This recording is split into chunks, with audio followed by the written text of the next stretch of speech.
A partir de agora, você acompanha e participa do Futebol em Rede. O melhor do futebol e dos principais esportes com Luiz Carlos Quartarolo, Fábio Seródio. Alô, amigos, um grande abraço. Hoje, sexta-feira, dia de Futebol em Rede. Vamos falar muito sobre o futebol, principalmente o futebol de São Paulo, que está chegando numa reta decisiva para as fases mais agudas da competição. O Campeonato Carioca já se encerrou, o Campeonato Gaúcho está em andamento, o Campeonato Mineiro retoma nesse final de semana, o Campeonato Baiano também, nesse final de semana, teremos o encerramento da primeira fase, e o Campeonato Paranaense já está vivendo aí a fase de semifinal a partir deste final de semana. Quartarolo, eu sei que você está louco para mandar abraços, um abraço para você, fique à vontade, Quartarolo. Um abraço, Fábio Seródio, um abraço, bom fim de semana para todos vocês. Hoje, mais uma vez, Futebol em Rede. Venha para a rede, você também. E realmente a bola voltou a rolar, ainda sem público, né? Que é muito triste. Nada é mais triste do que o som de um estádio vazio. Os caras estão tentando aí botar botar gente dentro do estádio, placar eletrônico, é digital, mas não é a mesma coisa. Não tem aquele aquecimento da presença do público. Mas um abraço aí ao pessoal da AltV, mais uma vez. Estamos aqui na AltV, a TV da internet, a primeira TV da internet, por isso é melhor. Um abraço ao nosso grande amigo Alberto Luchetti. Boa sorte para ele, bom fim de semana também. Para o nosso Sérgio Oliveira, coordenador sem pasta, diretor, faz tudo do programa. A Mônica Basile, e também em outras instruções, aulas digitais, e também o nosso Fred Batalha, que tem trabalhado muito, aliás, grandes entrevistas, e nas próximas horas mais uma grande entrevista que você vai ver a partir da segunda-feira, a semana que vem aqui também, no Futebol em Rede Entrevista, Futebol em Rede Especial. Venha para a rede, Seródio. Vamos lá, e vamos começar falando a respeito do Campeonato Paulista, começando pelo Grupo A, que é o grupo do Santos Futebol Clube. O Santos já garantiu, é primeiro lugar do seu grupo, mas não tem a mínima ideia do adversário que vai pegar pela frente, já que todos os times do grupo, além do Santos, têm chances de chegar na próxima fase da competição. O grande problema é que os mesmos que têm chances e sonham com classificação podem cair, né? Têm o pesadelo de poder cair também. Santos Futebol Clube, que não terá na rodada final de classificação o jogador Sanches, que está suspenso, foi expulso contra o Santo André. Santos que continua vivendo problemas, o Santos continua vivendo com os protestos da torcida contra o presidente Pérez, Quartarolo. O que você pode falar a respeito do Santos? Você apostaria num adversário entre Água Santa, Ponte Preta e Oeste para a próxima fase no Campeonato Paulista para o Santos, Quartarolo? Bom, vamos analisar, né? O Água Santa enfrenta o Palmeiras, não é isso? Isso. Exatamente. O Oeste vai enfrentar o Corinthians. Isso. E a Ponte Preta também joga contra quem? A Ponte Preta tem mais tradição nesse grupo e pode até se classificar. Ela que estava pendurada no rebaixamento até outro dia e agora está chegando aí, vai jogar contra o Mirassol, né? Que também é outro time que briga para fazer... Aliás, o Mirassol já está praticamente classificado no grupo do São Paulo, mas já a gente fala sobre isso também. Eu acho que, se você analisar bem, eu particularmente vou torcer pelo meu amigo Toninho Cecílio, técnico do Água Santa, que chegou lá há poucos dias, conseguiu um empate no meio de semana, mas a verdade é que o jogo contra o Palmeiras é difícil, até porque o Palmeiras já está classificado, deve entrar aí com 6, 7 jogadores da base, ou coisa que eu valha. O Vanderlei Luxemburgo vai fazer teste, né? Mas após a derrota para o Corinthians, não sei se pode perder de novo, né? De qualquer maneira, eu aposto na Ponte Preta, mas torço pela Água Santa. Acho que o Oeste, inclusive, pode ser um time a cair nesse ano para a Série B do Campeonato Paulista. A situação do Santos é para lá de delicada, Quartarolo. O time, apesar de estar garantido em primeiro lugar do seu grupo, vive esse momento tumultuado de bastidores. Eu não sei, honestamente, se o presidente Pérez continua dormindo ou não, mas o problema é que a coisa está fervendo politicamente. E agora o Sacha, por exemplo, foi divulgado os detalhes da ação dele contra o Santos na Justiça, e o Santos tem um prazo de 5 dias para provar que fez um acordo com os jogadores por redução salarial de 70%. Todo mundo sabe que não houve acordo algum. E agora, Quartarolo? Tá feia a coisa nos bastidores do Santos, hein? Então, o Santos, incrivelmente, ganhou uma parada na justiça contra o Everson, conseguiu uma liminar.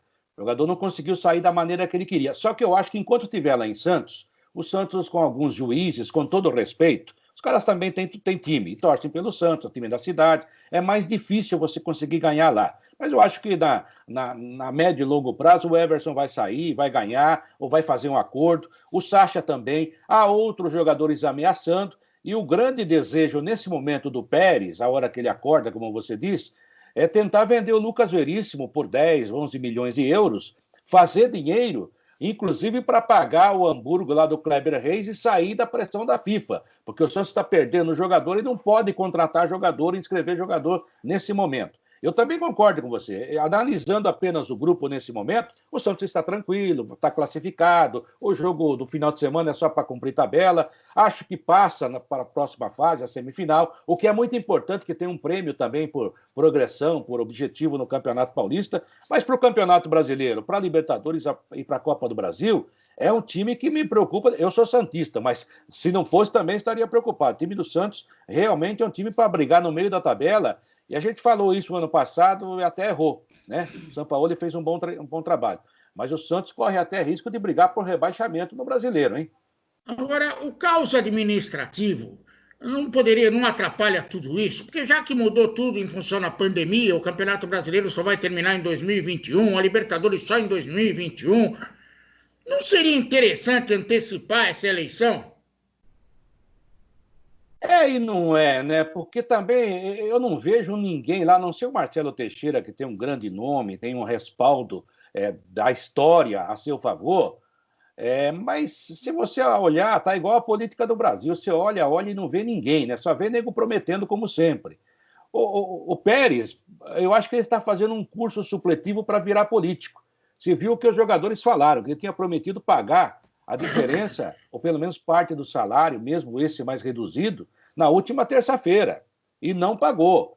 Isso não quer dizer que o time empatou com o Santo André, até porque foi buscar o empate, por causa disso. Mas é uma promessa que ele não cumpre nenhuma promessa. Ele é um blá, blá, blá desgraçado, não resolve.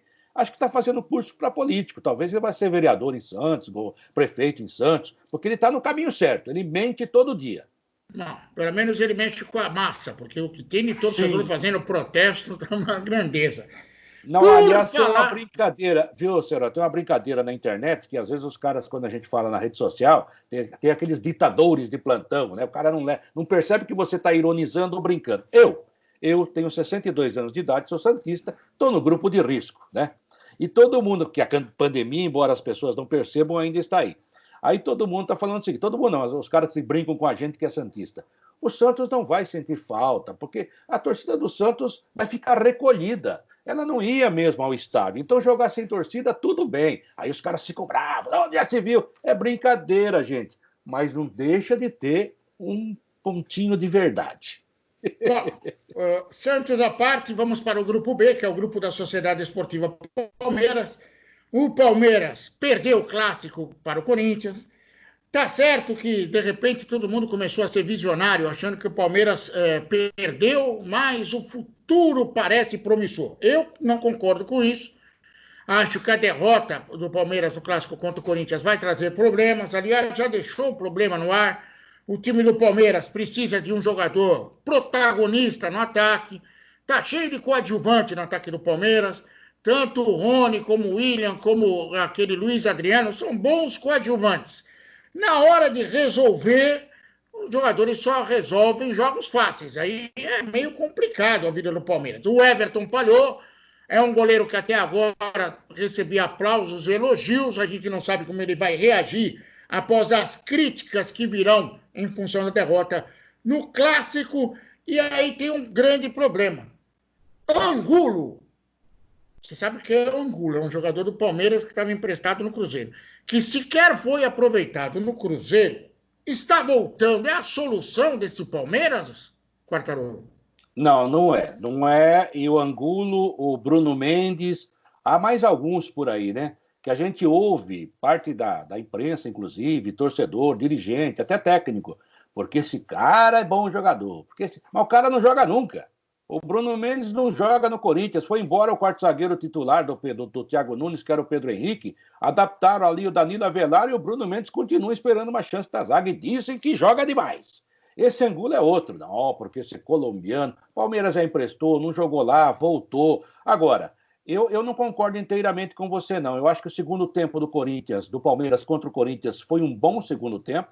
O Palmeiras poderia até ter virado, ou pelo menos empatado, não fosse São Cássio do Parque São Jorge.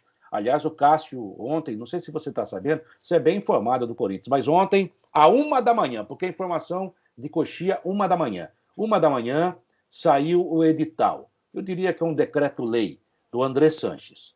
Cássio vai acumular a função também de chefe de segurança, porque com ele ninguém entra. Com ele ninguém entra.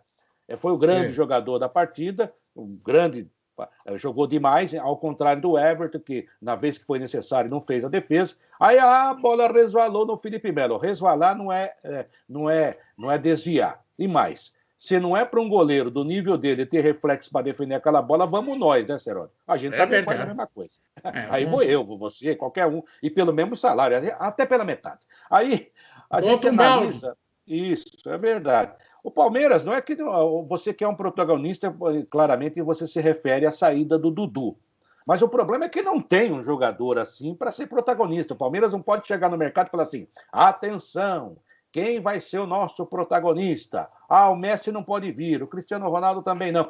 Ibrahimovic já está velho. Ou seja, não há também esse jogador com esse nível. Mas com esses jogadores que o Palmeiras tem, eu acho que dá para ser até campeão paulista. O único problema do Palmeiras, para encerrar essa primeira parte, Seródio, é o seguinte: o Palmeiras pode ter ressuscitado um gigante. Aí o furo é mais embaixo. Se o Corinthians passar, a coisa zerou. Aí a briga é outra. O Palmeiras tem sua vida definida nessa fase do campeonato, vai pegar o Santo André. A gente sabe que o Santo André, por efeito da pandemia, não é mais o mesmo, mas mesmo assim arrancou o empate contra o Santos. Jogou bem na Vila, viu, Jogou bem. O Paulo Roberto Santos é bom treinador, hein? É bom treinador. Acho que o Palmeiras, ainda nem que seja arrastado, chega na semifinal do Campeonato Paulista. O único assunto do Palmeiras que me deixa chateado foi a reação da torcida, que perdeu o clássico para o Corinthians. Os caras foram bater no portão lá do estádio do Palmeiras, uma grande besteira. E aí, Quartarolo, eu fico muito chateado, porque eu olhei nas informações do setorista do Palmeiras e vi que o Palmeiras vai tomar uma grande decisão a respeito desses agressores vândalos. Fez um boletim de ocorrência e se alguém, dentre aqueles vândalos, estiverem no avante, serão excluídos do pacote.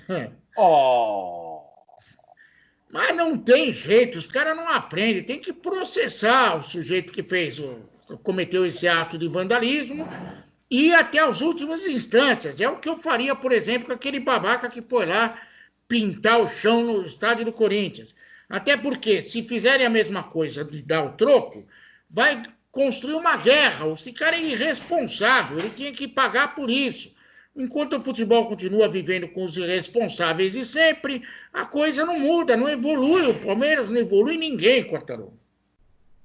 Mas aí já é um caso de polícia, as nossas leis são muito leves também, em várias situações, nessa é mais uma delas. O cara assina lá um ato qualquer e é liberado, daí que acompanha o processo que às vezes vai para o arquivo em pouco tempo, então demora para acontecer alguma coisa, ninguém faz nada, e os clubes também são coniventes. Porque esse pessoal, que na verdade não é torcida, né? É bandoleiro, né? Esse pessoal é massa de manobra. Porque eu acho que se você fizer uma enquete com a grande torcida do Palmeiras, esses caras que foram lá chutar o portão, seu portão, bateram no portão, né?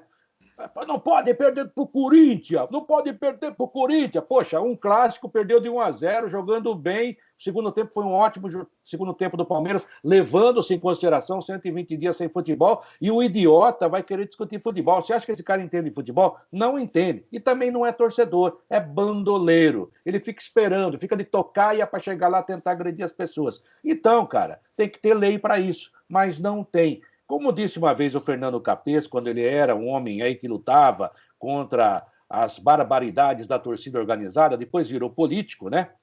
Ele falava o seguinte: O cara que faz isso é o mesmo cara, é modus operandi. Todo dia ele é assim. Ele é bandoleiro todo dia, ele é bandido todo dia, não é só no dia do jogo. É que no dia de jogo exacerba, ele é usado para esse tipo de coisa, para pressionar jogador, para pressionar dirigente, para encher o saco da imprensa. Ou seja, esse tipo de torcedor não é torcedor. Isso aí não representa a torcida do Palmeiras. Eu fico até bravo quando a imprensa, nós colocamos torcedores do Palmeiras. Não, torcedores não, bandoleiros travestidos de torcedores. A mesma coisa o cara que invadiu lá o Itaquerão. A grande torcida do Palmeiras não concorda com isso também, tenho certeza absoluta. Eu quero até dar uma dica para você que está acompanhando. Não pense que a gente está querendo ser chato com a torcida, não é nada disso. Mas vocês precisam entender. Mas seria bom que o torcedor comum entendesse como que funcionam as coisas. Procura lá no Netflix, tem uma série chamada Portão 7, é uma série argentina, e que explica, pelo menos deixa bem claro, o envolvimento das torcidas com o clube. Eu não estou falando só mal da torcida organizada, não. Você vai ver como que funciona a coisa. É mais ou menos por aí. É uma série realista envolvendo futebol e eu recomendo, aconselho todos a darem uma olhada. Bom, saindo do grupo B, que é o grupo do Palmeiras, em que a situação está bem clara, o grupo C, que é o grupo do São Paulo, Quartarolo, pá. Sabe o que é isso? Não. É a realidade batendo na porta. Porque o São Paulino, durante a pandemia, imaginava uma Disneylândia, o Fernando Diniz, como o professor Pardal, as coisas andando, o São Paulo que precisa tanto de um título, agora vai um otimismo muito grande. Pois o São Paulo voltou justo contra o Bragantino. Eu vi o jogo. Bragantino é um time que é para você observar direito, é um time que vai dar trabalho. E aí o São Paulo utilizou no desespero aquele esquema salada criativa. Você conhece o salada criativa, o esquema tático? Não. É assim, o treinador, na hora do desespero, tira um zagueiro, bota um lateral. Tira o lateral, joga na zaga. Tira o cara que está no meio campo e coloca para trás. Aí coloca um jogador do meio campo na lateral. E no ataque, tira um atacante para colocar um cara de marcação. É uma salada completa. Quando o Fernando Diniz soltou essa bravata contra o Bragantino, eu estava assistindo o jogo e falei assim, bom, acabou, né? Os caras do Bragantino não são nada burro, eles vão se segurar e jogar no contra-ataque capaz de fazer mais um gol. A realidade bateu a porta do São Paulo. São Paulo, que sonhava em ser primeiro na fase de classificação, agora tem a obrigação de garantir o primeiro lugar do grupo, e para isso vai precisar fazer pelo menos o mesmo resultado que o seu adversário, o Mirassol, dentro do grupo. São Paulo que terá o Guarani, jogo na Vila Belmiro, e sem contar com Daniel Alves e Tietê. A realidade batendo na porta, Quartarolo. Bom, eu acho o seguinte, nem tanto ao mar, nem tanto à terra. Sim. Nem tanto ao centro, nem tanto ao Morumbi. O Fernando Diniz tinha conseguido dar uma equilibrada no time antes da pandemia. O São Paulo conseguiu fazer algumas coisas que não vinha fazendo. Ele recuperou o Alexandre Pato fazendo gols, ontem não fez. O Pablo, no último jogo antes da pandemia contra o Santos, apareceu bem, fez 2 gols. Ontem fez 2 gols também. Mas aí, peraí. Você notou que o Pablo só faz gol com o estádio vazio? Não interessa. Tem que fazer. Ele já fez com o estádio cheio também. Sem perseguições, por favor. O cara fez um gol, fez 2 gols. É um jogador que em 2 jogos fez 4 gols. Eu acho que o gol é importante ainda no futebol. Eu acho que o torcedor São Paulino é muito chato. Você é muito chato. Quando ganha, fica quietinho, porque não gosta do cara, fica quietinho, fica de tocaio, esperando um tropeço. Perdeu para o Bragantino 3-2. Para quem viu o jogo e não é torcedor de São Paulo como eu, foi uma beleza, um espetáculo. Foi igual o Liverpool e o Chelsea. Para quem não torce para nenhum dos times... Eu assisti o jogo também. Exato, muitos gols, movimentação. Acho que o Fernando Diniz, contra o Guarani, também pode fazer alguns testes, já que faltam 2 jogadores importantes. Eu gosto do Luan, eu acho que o Luan até podia ser titular da cabeça de área do São Paulo. Essa formação do Papabu, como você falou outro dia. Aliás, falei isso na Fox ontem, falei seu nome lá. Pablo, Pato e Bueno. Vitor Bueno. É um time que pode dar o samba, a movimentação no ataque. O Bragantino é um time bem acertadinho, Felipe Conceição veio para o Morumbi. Se empatava, tá bom, se ganhava, tava bom, se perdesse, tava bom. Também não é tudo isso, não. Porque agora é time europeu. Calma, gente, calma. O maior problema do Fernando Diniz, neste momento, eu acho que a gente não tem. Você sabe, todo mundo que nos acompanha sabe que o Fernando Diniz nunca foi o técnico dos meus sonhos. Eu acho um técnico bom em formação, parece que está mais cuidadoso ultimamente, ou seja, ele tem boas ideias de futebol. Mas eu não contrataria para o meu time ainda. Mas ele está em evolução, eu considero assim. Só que tem um grande problema a partir desse momento, problema criado pelo Palmeiras, que o Corinthians espera que o São Paulo faça a sua parte. Se o São Paulo... Mas não tem opção, Quartarolo. Porque se o São Paulo tivesse pelo menos empatado com o Bragantino, que opção? Agora o São Paulo é obrigado a fazer o resultado. Não é. O São Paulo está classificado. Mas aí vai perder o primeiro lugar. Que grande coisa, com o estádio vazio. Aí corre o risco de pegar o Bragantino na semifinal. Que coisa. Daí você vai ver que a diferença é outra. Eu acho que o São Paulo... O problema do São Paulo é que se ele ganhar do Guarani e salvar o Corinthians, classificar o Corinthians, vão dizer que o Fernando Diniz traiu toda a nação são paulina, principalmente esses bobocas aí da torcida organizada que não são torcedores coisa nenhuma. O torcedor comum, o torcedor do São Paulo, mesmo grande torcedor, vai dar risada e falar, nossa, que legal, ganhamos do Guarani, fizemos nossa parte. Se perder, então, a mesma coisa. Então, sabe... Aí é capaz de alguém até falar, nossa, pelo menos ferramos o Corinthians. É uma grande bobagem. Eu acho que o São Paulo está classificado, já começa a fazer testes para as quartas de final. É um time que pode chegar à semifinal e à final, sim. Aliás, dos times grandes, analisando hoje, data hoje, sexta-feira, dia 24. Hoje é dia 24, né? O programa é gravado, todo mundo sabe que vai para o ar. Estamos indo para o ar agora, mas ele fica na rede, é isso? Então, atenção, internauta ouvinte. Data hoje, os dois melhores times do campeonato, em termos de times grandes, são Palmeiras e São Paulo, pelo elenco que tem. O Bragantino corre por fora. E o Santo André, embora tenha feito uma grande campanha, tem dificuldades. Então, não é nenhuma heresia, nenhuma loucura dizer que o São Paulo pode chegar até a final e ser campeão, depois de muito tempo. Agora, calma, gente. A gente falou que a pandemia ia nos deixar mais pacientes. Foi só perder um joguinho de 3-2, um jogo que não valia nada para nenhum dos dois, e já vem o Fábio Seródio e companhia. Tá valendo! Detonando o time. Você não reparou, o Bragantino, com essa vitória, fica a um passo de garantir o primeiro lugar na fase de classificação. Grande coisa! Pode passar, e deve passar, pelo Corinthians ou alguém do grupo D, e chegar numa semifinal, obrigando Palmeiras e São Paulo a se enfrentarem. Ô, Seródio. Um mata o outro. Time grande não escolhe adversário. Mas é uma questão de estratégia. Eu aprendi isso com a Alemanha. É uma questão de estratégia. Tá. A Alemanha 2018 também teve estratégia. Isso aí acontece. Agora é o seguinte, você se lembra do Campeonato Brasileiro 2002, que o Santos apareceu com aquela garotada toda do Emerson Leão, Robinho. Tirou o São Paulo no mata-mata. O Santos foi o pior classificado em 8º no Campeonato Brasileiro e tirou o São Paulo, que foi a melhor campanha. O São Paulo do Oswaldo de Oliveira, do Kaká. Isso aí é uma bobagem. A Copa Libertadores vive mostrando isso. Os argentinos fazem bem isso. Qual é o principal motivo? Classificação. Classificou? Depois a gente resolve. Grande coisa se vai ser o primeiro na classificação geral ou não. Que coisa, isso aí não interessa. Interessa o jogo que vai acontecer. E mais, esse negócio de mando de jogo vale muito pouco agora sem torcida. Tem mais essa também.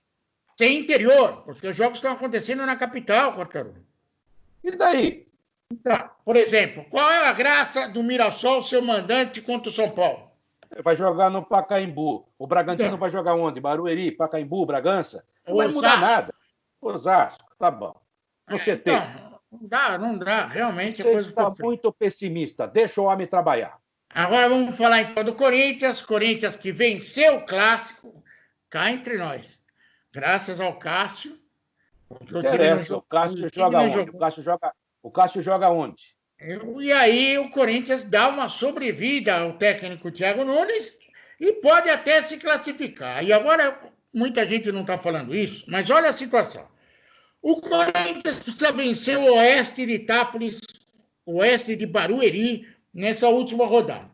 O Corinthians já vetou a participação do goleiro França, do Mantuan e do Oia, que são jogadores do Corinthians na partida. Ou seja, o Corinthians já está fazendo a parte dele. Acho que vai vencer a equipe do Oeste com certa facilidade. Permite, tá certo. E o Oeste deve ir para a Série A2 na próxima temporada. Mas não basta vencer. Porque se o Guarani, e aí o Corinthians fica na dependência do jogo do Guarani, se o Guarani empatar, uma vitória do Corinthians já resolve a questão. Se o Guarani, ou melhor, se o Guarani perder, uma vitória do Corinthians já resolve a questão. Sim, aí sim. Se o Guarani empatar, o Corinthians terá que fazer 2 gols de diferença em cima do Oeste para passar no saldo de gols. Que dificuldade. Quer dizer, o Corinthians que estava num lugar escuro, sem poder ver luz à sua frente, graças ao Cássio, já começa a ver o céu clarear. A coisa, e não deixem o Corinthians, não dão, se derem vida ao Corinthians, complica, Quartarolo.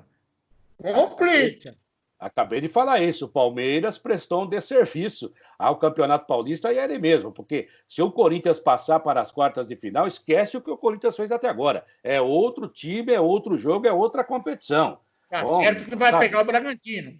Não interessa, mas é um time que quando chega, chega muito forte, tem história, é um time de decisão, embora tenha mudado muito, embora não tenha torcida para apoiá-lo, mas se o Corinthians chegar, é outra dividida, não vem com papo não. Então, se eu sou um time grande hoje, Santos, São Paulo, Palmeiras, eu torço para que o Corinthians não chegue, porque se chegar, ele vai embaralhar, ele vai ganhar jogo importante, se bobear, ele vira campeão paulista de novo. E daí sabe o que vai acontecer? Grande Thiago Nunes, que trabalho de recuperação. Mas a verdade é que o clássico é isso mesmo, é divisor de águas. Tanto é que o Palmeiras, você falou bem, o Palmeiras pode ter repercussão negativa porque perdeu o clássico. Embora, na minha opinião, repito, tenha jogado bem. Então, o Corinthians é um time que, na minha opinião, vai acabar se classificando.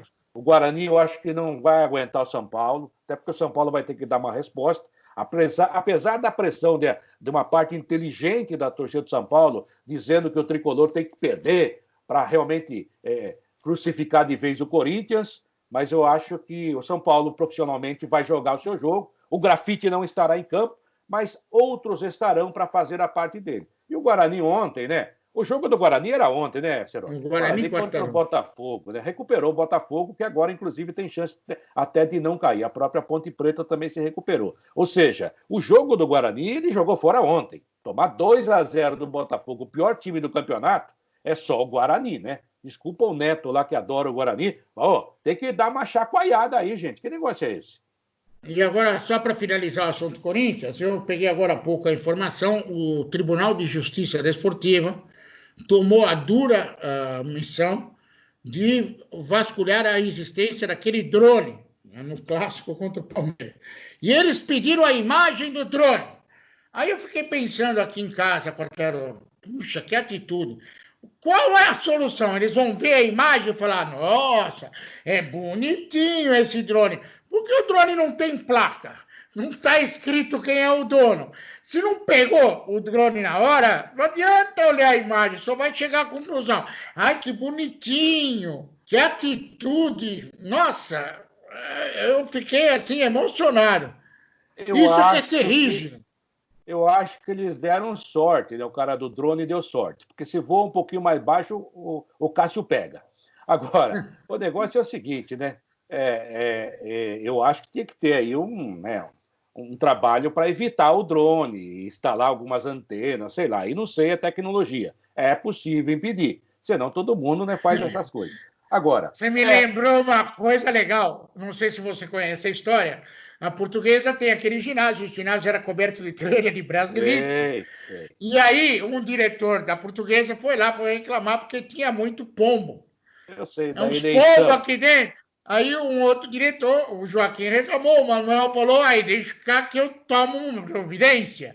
Pegou uma espingarda de chumbo, foi para dentro do ginásio e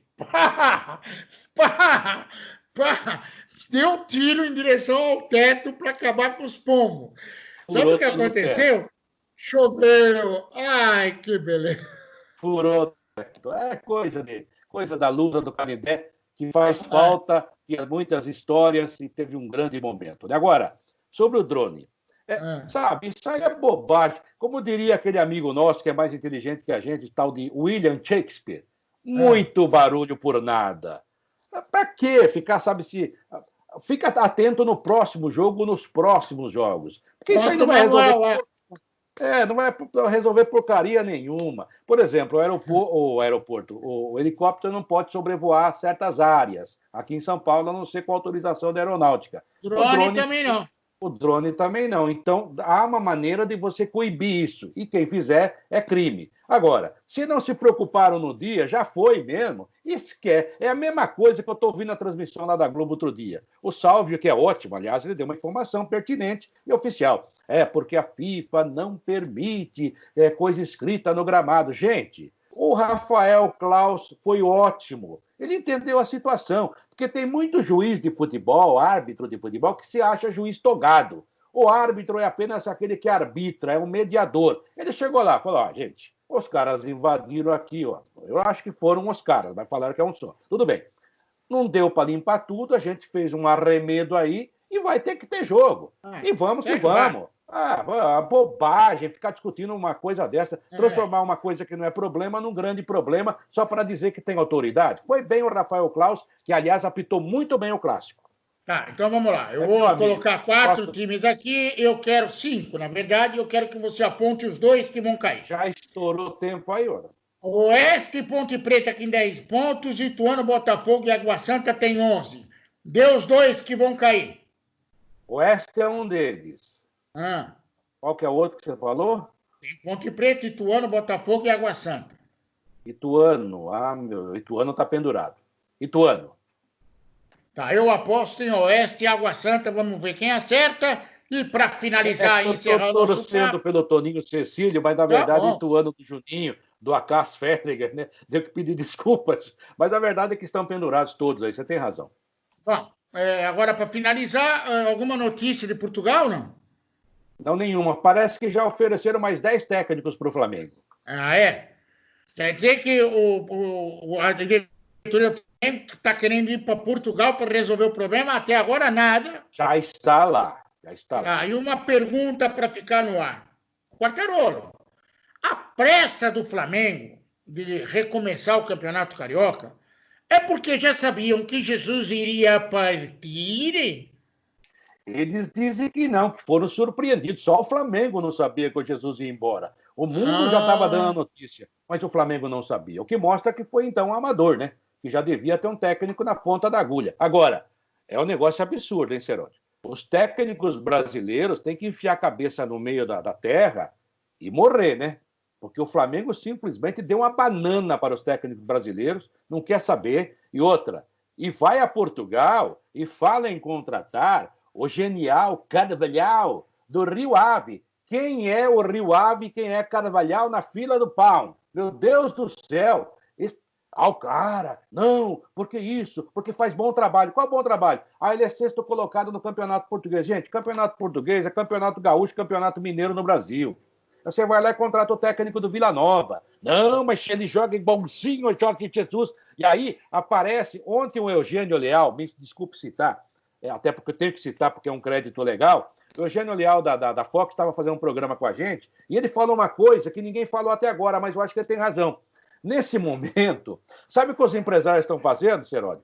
Todo mundo chama um amigo da imprensa ou chama alguém do Flamengo e fala assim, eu tenho um técnico que é o perfil que vocês querem. Fábio Seródio, é o auxiliar do Guardiola, é um holandês.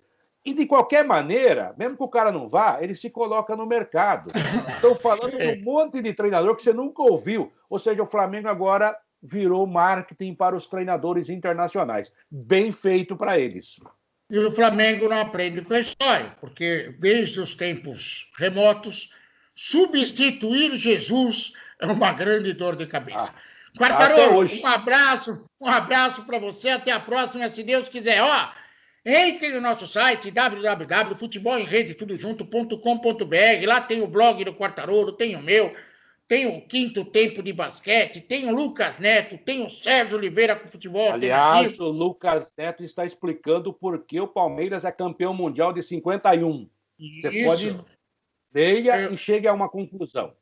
É verdade. E você também pode acompanhar a gente no YouTube. Inscreva-se lá, você vai acompanhar nossos programas, nossas entrevistas, vai ser avisado. É muito bom para a gente e para você também. Então, estão vindo várias alternativas para você acompanhar o Futebol em Rede. Portanto, venha para a rede você também. Tchau, Quartarolo! Tchau, venha para a rede. Um abraço, até a próxima.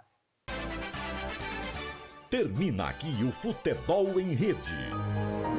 No site futebolemrede.com.br você encontra muito mais informação e também está convidado a participar e interagir. Futebol em Rede.